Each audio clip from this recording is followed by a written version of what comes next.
They weren't always the villains. The Flying Monkeys of Oz have a far more tragic and fascinating story than you ever imagined.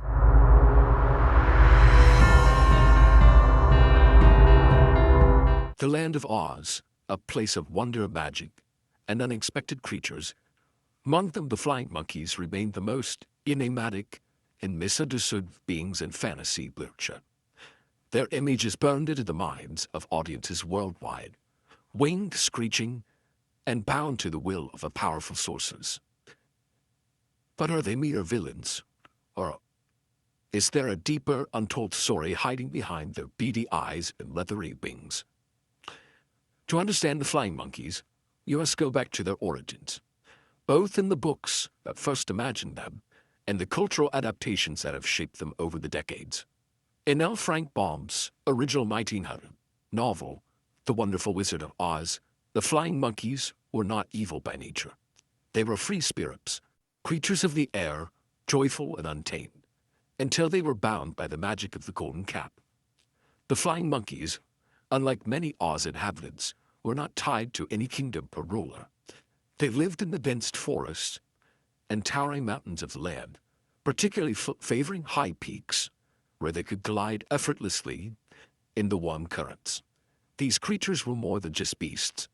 They were sentient, playful, and deeply connected to the natural world. Some legends among the people of Oz suggested that the monkeys had their own system of leadership, a matriarchal or communal structure where decisions were made collectively. Rather than building towns or cities, they wove nests in the tallest trees and within the craggy cliffs, hidden from those who might seek to harm them. Baum hints at the flying monkeys' personalities through their actions. They were not warriors, nor were they malevolent preachers by nature. Instead, they were mischievous, full of energy and spirit, playing tricks on travelers and teasing the people of Oz.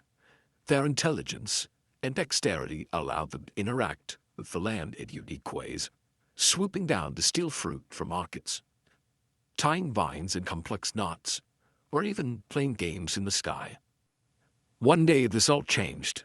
The beautiful and powerful sorceress, Princess Galilette, ruled over the northern Gilligan country and crafted a golden cap as a wedding gift for her beloved Kilala, a treasure so valuable it cost half her kingdom to create.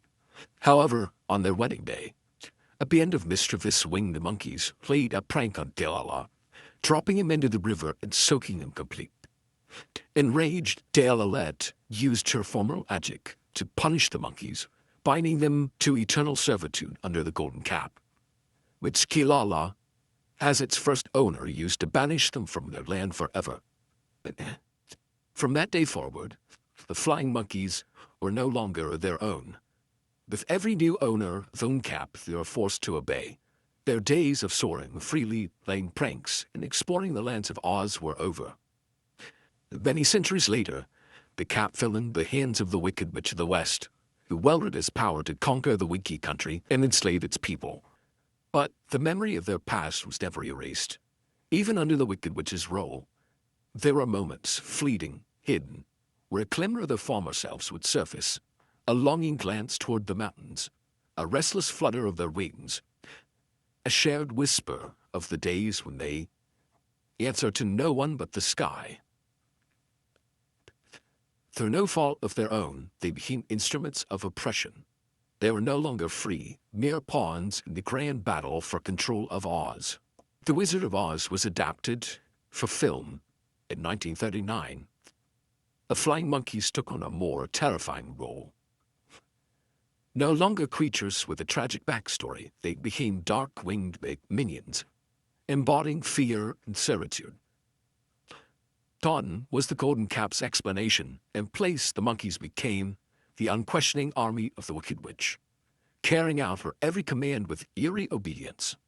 Their screeches, sharp features, and glowing eyes haunted generations of children, solidifying their place in cinematic history. In the 1939 film that was made during its time in Hollywood storytelling, often relied on clear-cut good versus evil narratives.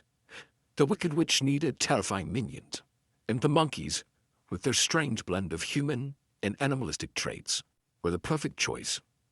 Yet, this depiction simplified their character, removing the nuance of Baum's original version. In doing so, it turned them into monsters rather than victims. The impact of the 1939 Flying Monkeys stretched far beyond the silver screen. They became pop culture icons, appearing in parodies, Halloween costumes, and even political cartoons, often used to symbolize blind followers of an authoritarian figure. But even as their imagery became a cultural shorthand for mindless obedience, new adaptations sought to return some of their depth. Decades after the original film, Wicked, the hit Broadway musical, sought to reclaim the Flying Monkeys story. In Wicked, the monkeys are no longer creatures under a cursed cap. They are victims of a cruel experiment. Elphaba is a misunderstood sorceress attempting to free them from their suffering. Their servitude is no longer by magical compulsion, but by tragic circumstance. They are cursed, wings forced upon them against their will, transformed into something unnatural. This shift in storytelling gives them more humanity, turning them from faceless henchmen into tragic figures. But why do flying monkeys evoke such fear? What is it about them that continues to unsettle us even decades later? Psychologists have a theory, the uncanny valley effect. This term refers to the eerie sensation people have when experiencing something that's almost human, but not quite. The flying monkeys embody this concept perfectly. They walk on two legs, wear human-like clothing, and have expressions that seem intelligent. Yet they are distinctly animalistic.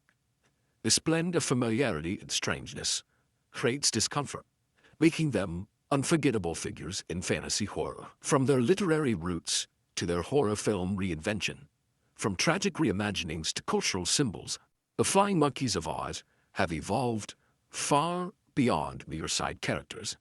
Each interpretation adds a new layer to their story.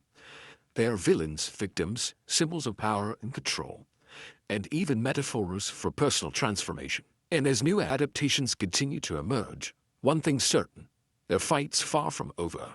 So what do you think? Are the Flying Monkeys mere minions, or is there more to their story?